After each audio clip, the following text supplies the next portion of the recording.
I had this expectation that we'd get there after hours of driving and find him in this classic American farmhouse with the tire swing and no one else around for miles. Or this barn and the red paint would be peeling and the sideboards would be splintered and one of the walls would be full of holes. I think the notion that we were so distantly related made me imagine that our lifestyles would also be only distantly related. Like, because I'd never met him or even known he existed until a year ago, we couldn't have anything in common. Part of me wanted him to live on some backwoods ranch because the idea is so much more romantic and specific than another old man in a suburb. I guess I wanted him to be interesting.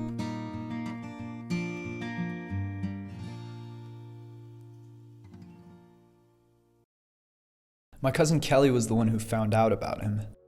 She called me one day last year and said she'd heard about a man who lived up north named Andrew Mikton, spelled Mykytyn. She thought we might be related. When my great-great-grandfather emigrated from the Ukraine to Hamtramck in 1908, he was also a Mikton. His son John changed the name to Mikton in 1941 in order to disassociate the family from communism. He was the only one of his relatives to do so, which means there's a strong possibility that other branches of the family still exist and are still called Mikton, like Andrew is. A year goes by before I think of him again. I call Kelly one night and tell her that I'd like to look for Andrew. She says I might be able to find his phone number online, so I do some research.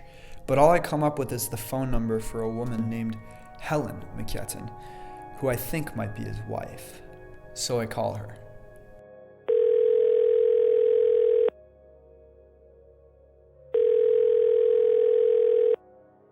Hello? Hi, is this Helen Mikton? Yes, it is. Hi, how are you doing today? Good. Sorry to call you out of the blue like this. My name is Julien Mikton, and I think we might actually be related. I was wondering if you had a second to talk? Oh, yes, honey. She's nothing like I expected. Friendly, warm, distinctly Midwestern. She confirms that her husband is Andrew Mikton and tells me that his family emigrated from what is now the Ukraine, just like my family did. I should be excited, and yet I can't help feeling disappointed by the ordinariness of the conversation. Helen, would it be possible for us to meet at some point in person, or do you not have any time?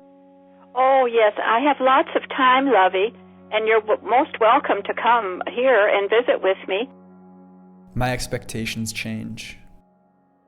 There will be no farmhouse, no barn, no tire swing.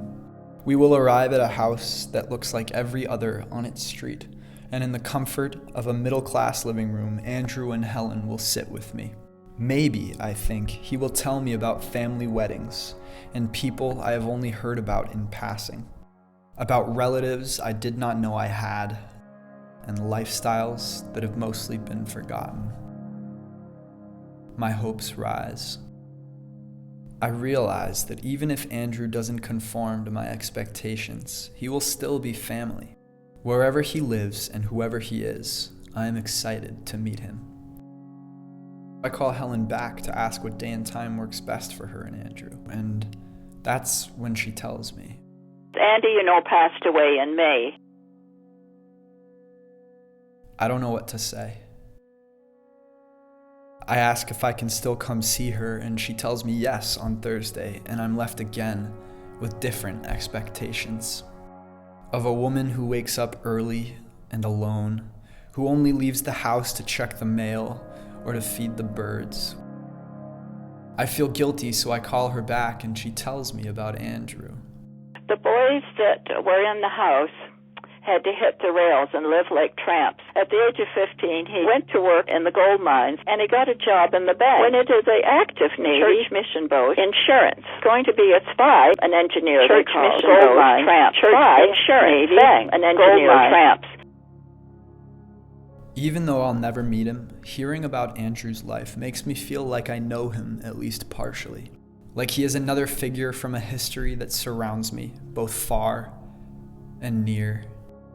I mentioned John Mikton to Helen, and Richard, who was my grandfather, Fred, who I never met, and others who I wouldn't even recognize.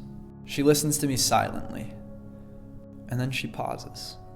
Andy's dad, his name was George. He came over to Canada, leaving a family behind. Helen tells me Andrew's family emigrated from the region of Galicia in the Ukraine, just like I have always been told our family did. Except that no family record I can find includes any mention of a George or an Andrew Mikton, which means...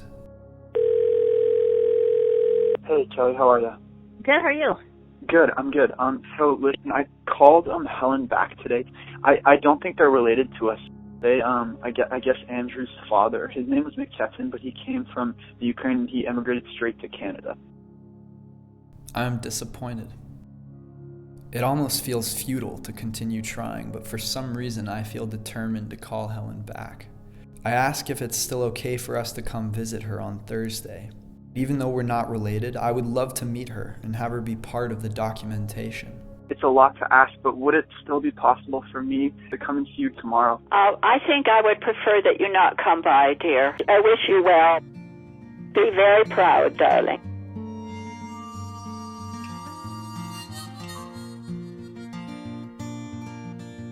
I think about the things that I expected to discover when I started. Andrew, distant cousin.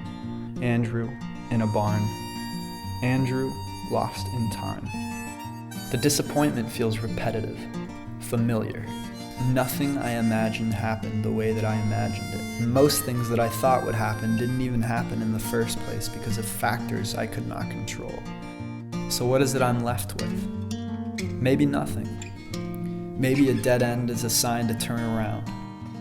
Maybe events failing to meet your expectations only prove how ordinary and boring most of our experiences end up being. Except in the context of Helen's friendliness and Andrew's life, this sentiment feels kind of wrong. Like I'm reducing who they were and are and will be to something single-sided because the things that I found out did not correspond to the things I wanted to find out. It dawns on me that I am actually left with so much more than nothing. I may have never met Andrew, and he may not even be my relative, but through the accident of family, his life, however happy, sad, brief, or long, will reach a little bit further.